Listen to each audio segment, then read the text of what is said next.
What's up, Leo gang? Welcome to my channel, Tarot by the Intuitive Teacup. That's me. My name's Annie. Happy to have all the Leos out there with me today.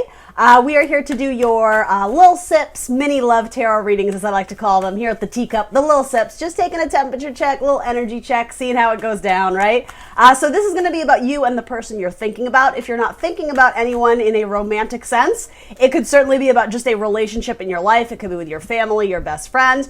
If there's no one on your mind, welcoming you to come into this with an open heart and an open mind. I'm going to be reading for romance. That doesn't mean it won't translate into some part of your life, but you have to do the detective work there, okay? I'm just going to read the messages that come through.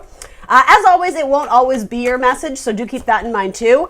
Very much encourage you to take away the messages here today that resonate with you, that motivate you, inspire you, empower you, speak to you in some way, right? If it feels foreign or strange, I wouldn't necessarily take on those messages now. It's not to say they won't resonate for you later on.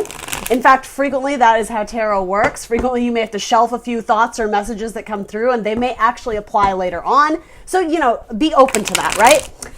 Everything else about this video will be down in the description box below, including the decks I'm using here today, as well as my social media channels. I am the Intuitive Teacup on Facebook and Instagram, as well as .com. Like, share, subscribe wherever you can. If you want to book a personal, that's down below. And that's about it. We're going to hop in. Boom. One more card, the Lover's card. So some of you got a Gemini on the mind. All right, let's see. So interesting, you had the Death card come out twice, bottom of your deck. And for those who don't know, the Death card is frequently a very good card. It does talk about ending certain cycles and then transitioning into new ones. With the Death card, there is the idea that something would need to be sacrificed. And I know that sounds dark, not literally like sacrificial burial ground type shit. No, it has to do with, okay, if I want to embrace this new, I almost said livelihood. So for some of you, maybe it has to do with your job. If I want to embrace this new job, if I want to embrace this new lifestyle, if I want to embrace my life with this new person, maybe I can't work the extra, 2 hours I did. Do you know what I mean? Like you have to make some sort of cut. You have to make some sort of whatever that is, right? Again, sacrifice. For some of you, this may have to do with a Libra, or some of you may be cutting out a Scorpio. Actually, very important to mention, this is the card of Scorpio, and it's actually coming up in your person's energy too of what is on their mind. So it could be you guys are thinking about transitioning into a cycle with each other, or certainly the opposite. If it does involve a cut, this is frequently like my divorce queen, right? It could indicate that you guys are moving in different directions, in which case maybe you guys are beginning new cycles, once a married couple as individuals now, or again, vice versa. Let's see what it says. So funny, you have a lot of doubles. I only have 8 cards here technically with the bottom of the deck. You have the Queen of Swords twice, so exact same card, different decks. Same here. Very interesting. So something to do with a Libra Scorpio cusper. You may be dealing with multiple Scorpios. You may be dealing with multiple Libras. Or again, this also indicates to me, swords in tarot represent our communication, our thoughts, our ideas. One person is holding back their thoughts, what they're thinking, what they're feeling. The other person is literally like welcoming in the communication. Like, yes, let's talk about this. That could, I have to be honest. That says to me, someone has their defenses up, someone is not open to the conversation, where the other person is like, we need to talk about this and this and that and blah, blah, blah. And it doesn't have to be, let's end the marriage, let's stop dating each other. But there does seem to be some pressing issue that I will say it's putting a wedge in the energies right now between you guys. So it's saying, let's get out of this cycle because, you're not growing, you're not progressing by not communicating. And I mean, this is so clear to me. They want the communication, right? So maybe it's you who is holding it back, Leo. And then their overall action card, this Tower card has come out. Well, the Tower card has come out in almost every reading I've done. There is Tower energy right now. And I mean, kind of makes sense. I think there's something like 5 or 6 planets in retrograde right now. Like everything in the universe is just, it's wacky, cuckoo bananas. And like, I never mean to make this about me, but like, I feel it. I wake up every day, I'm like, what is going on? Like, it's weird energy right now. People are acting strange. People are acting overly emotional. And I mean, we are in Cancer season, right? That watery energy, Cancer, one of the most moody signs, but also emotional. And I can say that because I have tons of Cancer in my chart, right? there's something energetically going on, and so I'm not surprised what I'm getting around to in a roundabout way is the Tower card is coming up for a lot of signs. It's not something to necessarily fear. The Tower card, you know, people see it and they're like, oh my God, what's going to happen? Like it does provoke fear, but it doesn't need to. If you sort of reassess what the Tower card actually does, it brings healing, right? The Tower card number 16 comes right after the Devil. The Devil in tarot, if you're not dealing with a Capricorn, has to do with being stuck in some sort of cycle that isn't healthy. It doesn't promote spiritual growth, mental growth, emotional growth. You're literally, I said this to, I think it was Cancer or Gemini, like you're dancing in the dark. You're with the Devil in the Tower, right? Where you can't see the light. You can't see the illumination. You can't receive those spiritual messages from God. You're stuck in a place of, in a relationship, it could be codependency. It could be, you know, God forbid, an abusive relationship. It could be drug addiction. It could be alcohol abuse. It could, something that, again, it lowers your vibration. If you're with the Devil too long, right? Maybe, and some of you are like, I'm with the Devil right now. That's why I'm watching this video. No, I'm just kidding. If you're with the Devil too long, if you're indulging in energy that is not, again, for your best spiritual growth, that's when the universe ushers in the Tower, almost as like an aha moment, an epiphany, a lightning bolt, a moment of clarity of, oh, I need to free myself from this because, again, I'm stuck in a rut. I'm not growing. I'm not progressing. It could I have to be honest, it could very well be that your person decides to leave and maybe you didn't think they were going to take such drastic action. But yeah, it's funny. They're the one who's holding back on their thoughts or the communications, and yet in their heart they want that. It could also represent that they want a new beginning, potentially with an air sign, a Gemini, Libra, Aquarius. You might very well be dealing with an air sign as well. Yeah, their action card, it's, I mean, there are some fireworks for the 4th of July. Like, that's nice. No, I'm just kidding. I'm trying to find the silver lining here. The Tower card is not always bad. Sometimes it can represent, I have to be honest, if it's surrounded by like lovey-dovey romance cards, this can be like extreme sexual passion. This can be like the orgasm card, right? It can be, do you know what I mean? There's a lot of passion and energy tied to it because it is Mars energy. Mars is the planet of sex and warring, right? And power. You know, we think of Aries, the Emperor card. There's a lot of power behind the Tower, but the Tower usually crumbles. That's really what it represents. Again, it does promote healing and self-growth, but yeah, it frequently comes in a way that is a little bit uncomfortable. I do think, yeah, as I was saying, with the two queens duking it out, this could actually absolutely be a same-sex couple, right? As I say, the two queens, right? There is something in between your relationship, and it might be a Scorpio. I don't know if there's any third-party activity. Sometimes that's what the Lovers card can indicate, which is coming up in your spread, Leo. You know, it's so funny. I feel like I'm reading for a different sign. So this video may actually connect to the cross-watchers more than a Leo. Like this might be someone cross-watching on a Leo, if that makes sense. It's very unusual. Anyway. What is this Ace of Swords about for Leo's person? Ooh, in their heart, they want a new beginning. This is such a harsh message, I'm sorry, but they might want a new beginning with you. The riddle. They actually don't really know what they want. That's sort of what I gather from that. This deck is so great, but it is the worst to shuffle. I feel like they always just fall out on top of each other, but it's such an amazing deck. I want to use it because it has great imagery and iconography and symbolism. So give me something on this Ace of Swords, please. The underworld. Yeah, they're in a dark place right now. They're literally dancing with the Devil. You might be with a Capricorn just because, you know, the Devil card, again, like any card in tarot, there are negative and positive connotations to it. The Devil is the card of Capricorn. The way this is the card, the Lovers, it's Gemini. This is Pisces. Do you know what I mean? It's not always bad, but something about the Devil kind of keeps coming up, so that indicates to me something about this may involve a Capricorn. Or it could be someone's moon sign. Yeah, if you have like a Capricorn moon, something about like the subconscious, the underworld.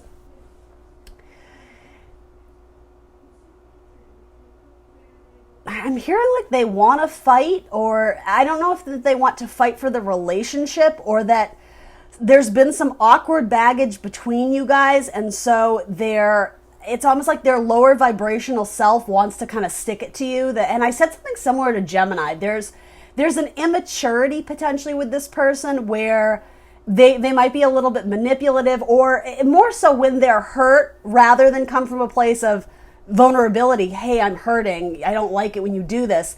They switch it to make it very like vindictive and malicious. Again, very much a low vibing Scorpio, if that makes sense. You know, that stinger, that tail, right? If you do them wrong, they're going to whip around and they're going to sting you with it.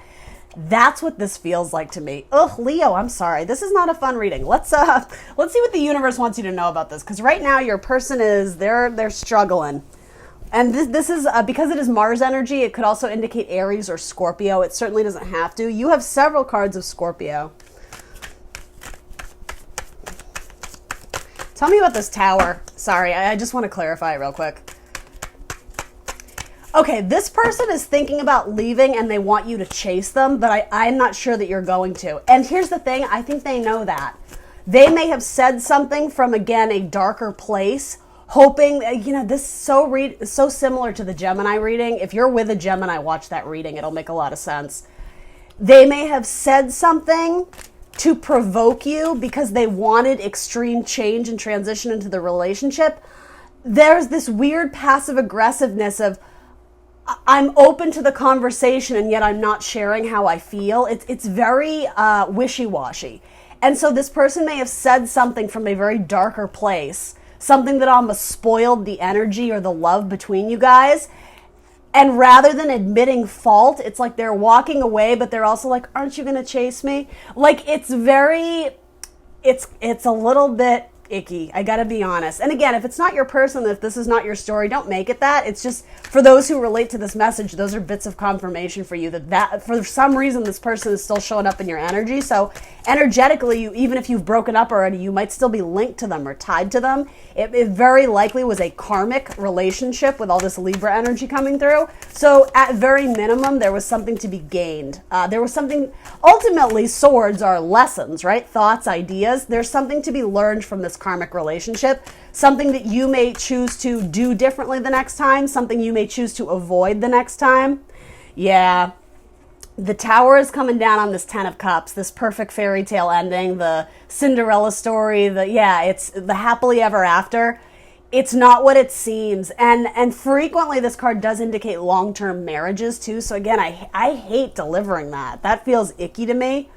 But I'm having trouble spinning this in a way that is leading up to a positive, happy ending, at least right now with the current energies. This feels like, again, you can avoid the Tower. It's almost like a forewarning, like shit's about to come down. So if you don't change up something, if you stop, or if you continue to avoid or not embrace this new change, this cycle, if you don't force a communication that needs to happen, if someone remains very closed off, almost like not wanting to address the elephant in the room, the Tower is going to be like, ha, ha, ha, ha. Like, because it wants you to grow. It wants you to change. It wants you to be an ever-evolving human being. And more than that, the universe wants you to be in healthy relationships that do promote your own growth and well-being. So yeah, if you're stuck with something, some situation, or someone that is, again, it just feels, it's a lot. That card is kind of, it's just like a heavy energy. The universe wants you to free yourself from that. And I mean, yeah, that's really what's coming up in your reading too. On your thoughts or, my goodness, this is a pain in the ass. How much longer do I have to put up with this? That's what I mean. Your person has this whole like, I'm mad at you and but aren't you going to chase me? Like, don't you love me anymore? Like they flip-flop. They feel like emotionally manipulative. I love me, my Scorpios. There's a lot of Scorpio energy in this, and even the lower vibrational traits and qualities, which again, every sign has positive and negative attributes. A low vibing Scorpio can be extremely emotionally manipulative. Water signs can, right? They rule the heart and the emotions. If your water sign, Scorpio, Cancer, Pisces, is drowning in water, right? And yeah, if they're feeling some type of way, they can use your emotions against you to get what they want. Again, manipulative energy. Certainly doesn't have to be that. And Lord knows, I love all the zodiac signs. I got tons of water in my chart, but yeah, I gotta call it like I see it. If you're dealing with a low vibing Scorpio, that is all over this reading. So yeah, just be careful of that. And like I said at the beginning, this might not be romantic love. This could be your brother. This could be your sister. This could be someone in your family who's being very vindictive about something, right? Yeah, your energy is, I'm ready to let this shit go. This is a struggle. This is requiring all my time and all my energy. And it's like, nothing in love is easy, right? It is, it takes two to tango, but essentially there needs to be an equal back and forth, a give and take. An entire relationship should not feel like this. Yes, there's going to be moments of struggle. There's going to be moments that challenge you guys as a couple. But overall, you kind of want it to feel like this at the end of the day, right? There has to be enough going for it where it's like, overall, this is it. This is nice. Again, struggles, challenges, whatever. This feels like your entire relationship has been a pain in the ass. You're just trying to get home. You're just trying to like release the baggage, release the load, whatever it is. And even this, it's like I'm willing to carry it, but I'm also very defensive. I also don't want to talk about it. So that may have to do with the two players in this relationship. So what's going on in your heart? You got secrets, Leo, that you're probably not saying, but you're feeling, again, intuitively. You may have some water in your chart too, particularly Pisces.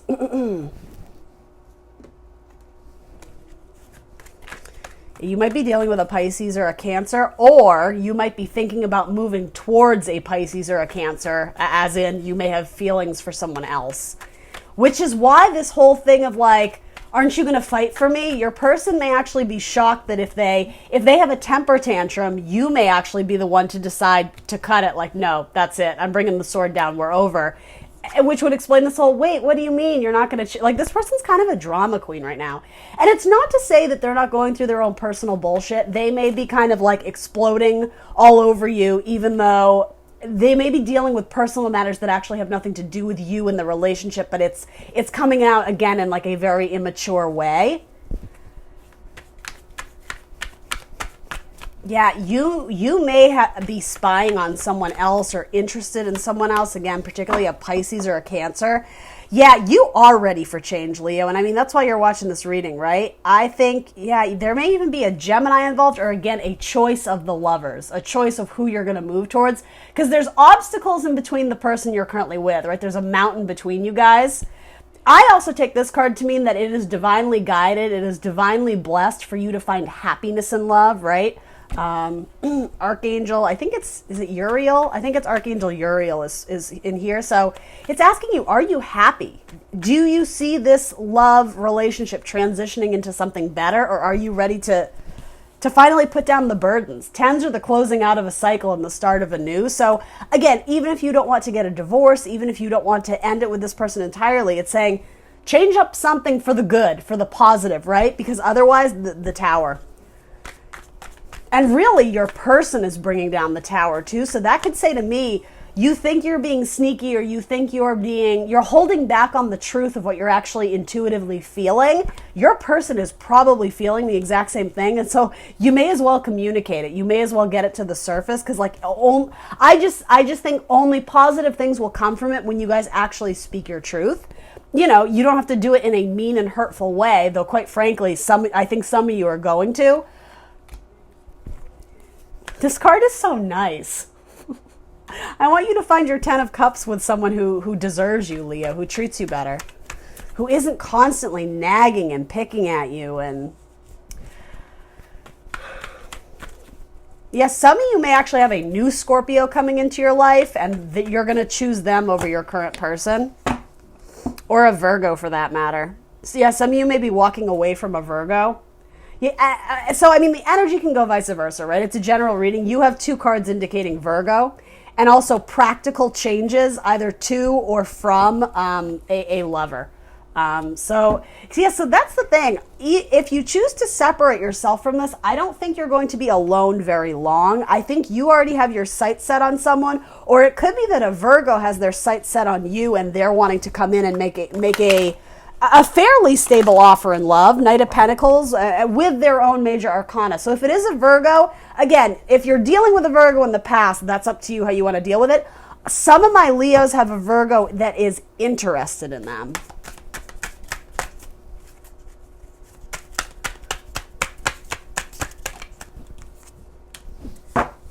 Start fresh, start new. Walk away with your head held high. Look into the future with optimism, with excitement. Some of you, it's like it's a newfound freedom.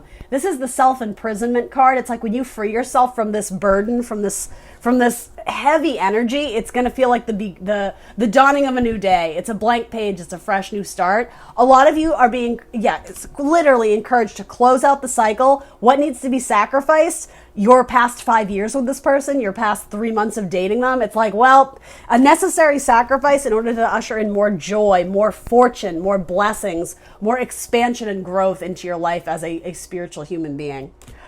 All right, so some of you, again, I absolutely sense something with a Virgo. For my Leos who maybe don't relate to this or somehow stuck around to the end of this video, in terms of newness, you do have 7 of Cups coming up, so you're going to have options that leave you feeling kind of dreamy. That kind of, with a fire sign, an Aries, Leo, Sagittarius. Potentially it could be another Leo. The Hierophant. Yeah, a lot of you are reversed Hierophant. You're getting out of a marriage or a long-term commitment. With that comes new blessings. Possibly an Aquarius as well. All right, guys, that's what I got for you. Please like, share, subscribe. I'm sorry this was such a heavy message. Hopefully it'll be better next time around, but hopefully someone needed to hear this. Like, share, subscribe. I'll see you very soon for more tarot. Bye, Leo.